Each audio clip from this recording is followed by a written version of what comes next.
Hey y'all, welcome back to the Nerdy Narrative. My name is Leslie and today I am going to do a brief book discussion on Gideon the Ninth by Tamsin Muir.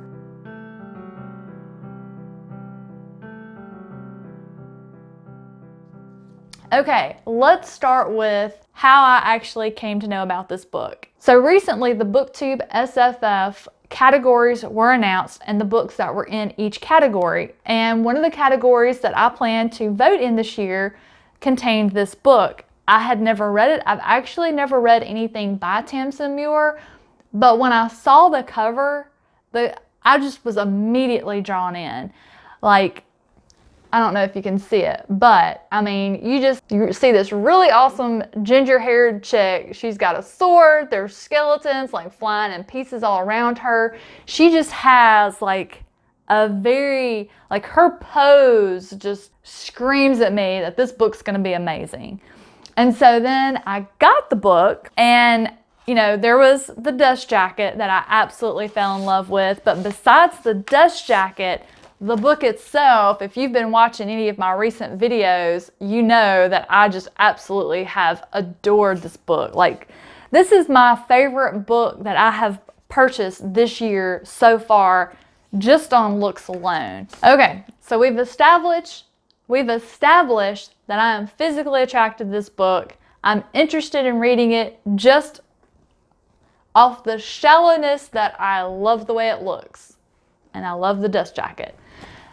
So then I read the blurb. Brought up by unfriendly, ossifying nuns, ancient retainers, and countless skeletons, Gideon is ready to abandon a life of servitude and an afterlife as a reanimated corpse.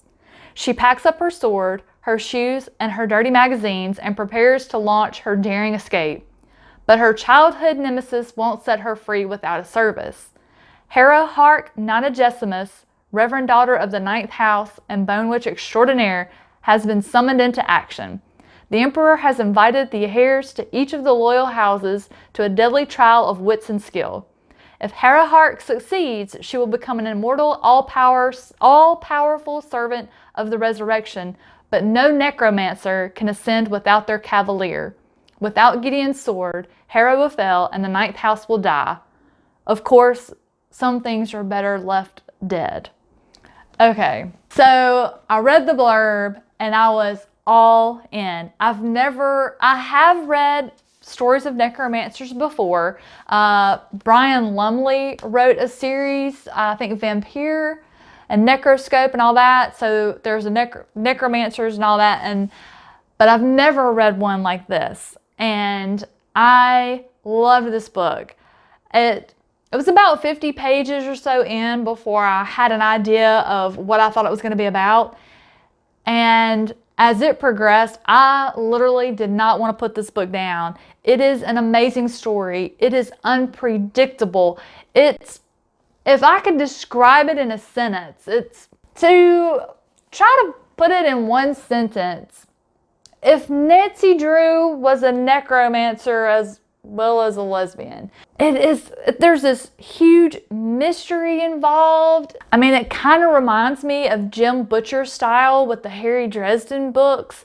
I loved it. I loved the interactions between Gideon and Harrow. They were just so dynamic.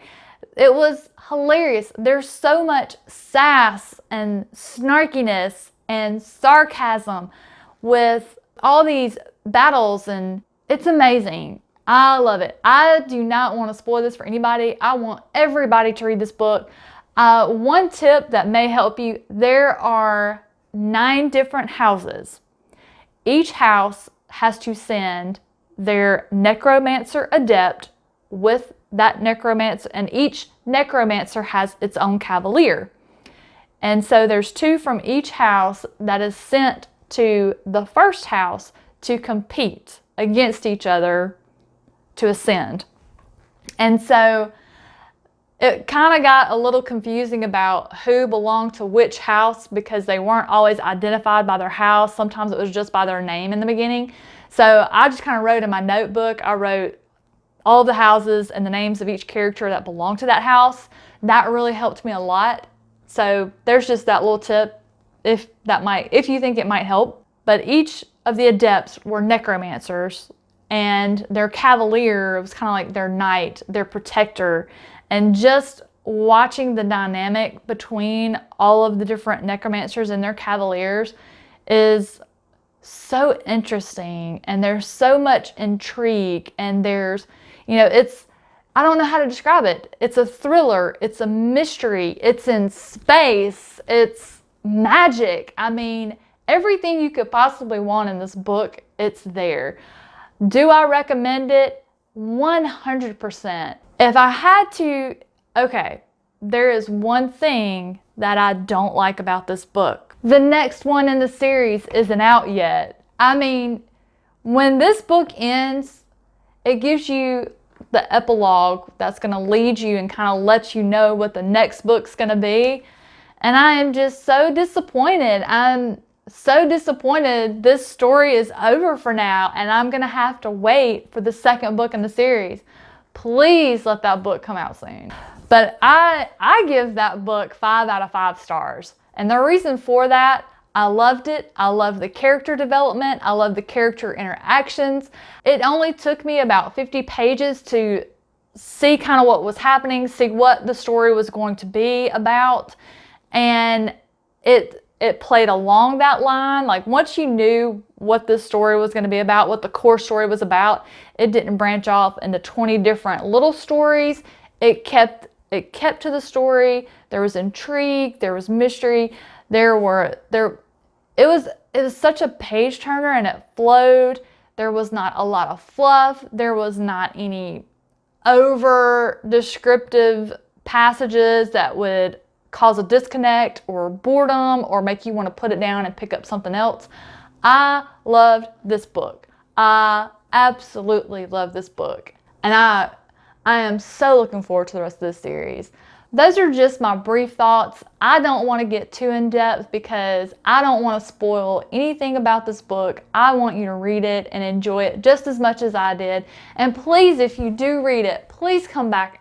Please let me know that you read it. I would love to talk to somebody about this and just share my enjoyment. And if you've read this book, please comment below.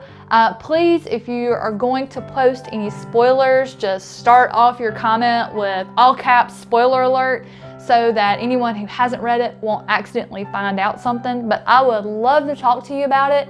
If you haven't read it, but you're going to read it, don't forget me. Come back and talk to me after, because I am dying to discuss this book with somebody.